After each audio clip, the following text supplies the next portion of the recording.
हमारा नज़रिया हमें कामयाबी दिलाता है। Our attitude contributes to success. दोस्तों, मैं हूं सुनील भारती और स्वागत करता हूं आज के इस नए सेशन में। और आज हम बात करेंगे कि हमारा नज़रिया हमें किस प्रकार से कामयाबी दिलाती है। तो इस वीडियो को लास्ट तक ज़रूर देखेंगे। अगर आप हमारे चैनल को सब्सक्राइब नहीं किए हों तो एक बार सब्सक्राइब ज़रूर कर लेंगे और वीडियो को लाइक करेंगे। दोस्तों, हार्वर्ड विश्वविद्यालय द्वारा कराए गए एक अध्ययन के मुताबिक 85% मौक़ों पर किसी इंसान को नौकरी या तरक्की उसके नज़रिए की वजह से मिलती है, जबकि अक्लमंदी या खास तथ्यों, फैक्ट्स और आंकड़ों, फिगर्स की जानकारी की वजह से केवल 15% मौक़ों पर ही मिलती है। ताज्जुब की बात यह है कि ज़िंदगी में कामयाबी दिलाने में तथ्यों और आंकड़ों की केवल 15% हिस्सेदारी होती है, पर शिक्षा के मद की सारी रकम इन्हीं चीज़ों को पढ़ाने में खर्च की जाती है। अंग्रेजी भाषा में एटीट्यूड सबसे महत्वपूर्ण लफ्ज़ है। यह ज़िंदगी के हर पहलू पर असर डालता है, यहाँ तक कि आदमी की निजी और व्यावसायिक ज़िंदगी पर भी। क्या कोई आदमी अच्छे नज़रिए के बिना अच्छा अफसर बन सकता है? क्या कोई छात्र स्टूडेंट अच्छे नज़रिए के बिना अच्छा छात्र बन सकता है? क्या माँ बाप, शिक्षक, सेल्समैन, मालिक या कर्मचारी अच्छे नज़रिए के बगैर अपना किरदार रोल अच्छी तरह से निभा सकते हैं? हमारा क्षेत्र चाहे जो हो, कामयाबी की बुनियाद तो नज़रिया ही है। अगर कामयाब होने के लिए नज़रिए की इतनी अहमियत है तो क्या हमें ज़िंदगी के बारे में अपने नज़रिए की जांच परख नहीं करनी चाहिए? और क्या हमें खुद से यह सवाल नहीं करना चाहिए कि हमारा नज़रिया हमारे मकसद पर कैसे असर डालता है? तो दोस्तों, आइए हम चलते हैं और एक कहानी के माध्यम से हम लोग समझते हैं कि किस प्रकार से नज़रिया जो है हमें कामयाबी दिलाता है। हफीज़ अफ्रीका का एक किसान था। वह अपनी ज़िंदगी से खुश और संतुष्ट था। हफीज़ खुश इसलिए था कि वह संतुष्ट था, और वह संतुष्ट इसलिए था क्योंकि वह खुश था। एक दिन एक अक्लमंद आदमी उसके पास आया। उसने हफीज़ को हीरो के महत्व और उनसे जुड़ी ताकत के बारे में बताया। उसने हफीज़ से कहा, अगर तुम्हारे पास अंगूठे जितना भी बड़ा हीरा हो तो तुम पूरा शहर खरीद सकते हो, और अगर तुम्हारे पास मुट्ठी जितना बड़ा हीरा हो तो तुम अपने लिए शायद पूरा देश ही खरीद लो। वह अक्लमंद आदमी इतना कहकर चला गया। उस रात हफीज़ सो नहीं सका। वह संतुष्ट नहीं बल्कि असंतुष्ट हो चुका था, इसलिए कि उसकी खुशी भी खत्म हो चुकी थी। दूसरे दिन सुबह होते ही हफीज़ ने अपने खेतों को बेचने और अपने परिवार की देखभाल का इंतज़ाम किया और हीरे की खोज के लिए रवाना हो चला।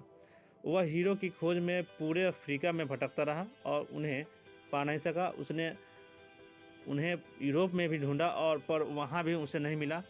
पर वे वहाँ से स्पेन पहुँच गया और वहाँ भी उन्हें हीरा नहीं मिला, और वह मानसिक और शारीरिक और आर्थिक स्तर पर पूरी तरह से टूट चुका था। वह इतना मायूस हो चुका था कि उसने बार्सिलोना नदी में कूदकर खुदकुशी कर ली।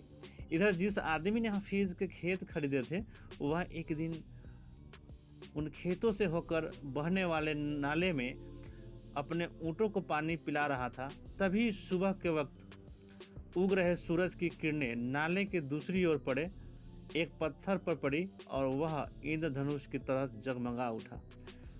यह सोचकर कि वह पत्थर उसकी बैठक में अच्छा दिखेगा, उसने उसे उठाया और उठाकर अपनी बैठक में सजा दिया। उसी दिन दोपहर में हफीज़ को हीरे के बारे में बताने वाला आदमी खेतों के इस नए मालिक के पास आया। उसने उस जगमगाते हुए पत्थर को देखकर पूछा, क्या हफीज़ लौट आया? नए मालिक ने जवाब दिया, नहीं। लेकिन आपने यह सवाल क्यों पूछा? अक्लमंद आदमी ने जवाब दिया, क्योंकि यह हीरा है, मैं उन्हें देखते ही पहचान जाता हूँ। नए मालिक ने कहा, नहीं, यह तो महज एक पत्थर है, मैंने उसे नाले के पास से उठाया है। आइए मैं आपको दिखाता हूँ। वहाँ पर ऐसे बहुत सारे पत्थर पड़े हुए हैं। उन्होंने वहाँ से नमूने के तौर पे बहुत सारे पत्थर उठाए और उन्हें जांचने परखने के लिए भेज दिए। वे पत्थर हीरे ही साबित हुए। उन्होंने पाया कि उस खेत में दूर दूर तक हीरे दबे हुए थे। इस कहानी से हमें क्या सीख मिलती है? इससे हमें 6 सीख मिलते हैं मेरे दोस्त। पहला, जब हमारा नज़रिया सही होता है तो हमें महसूस होता है कि हम हीरो से भरी हुई ज़मीन पर चल रहे हैं। मौके हमेशा हमारे पांव तले दबे हुए हैं।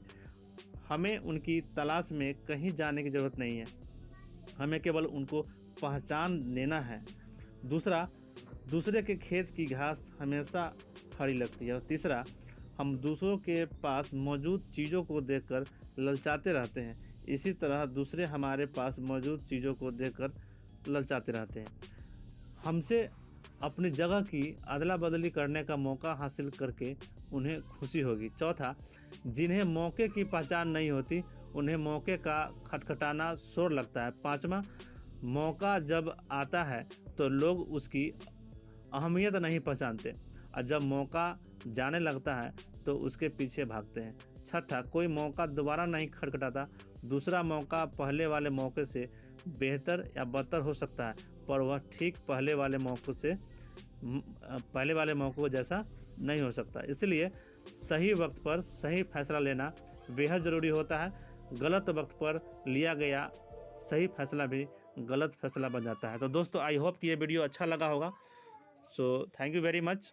फिर मिलते हैं नेक्स्ट वीडियो में।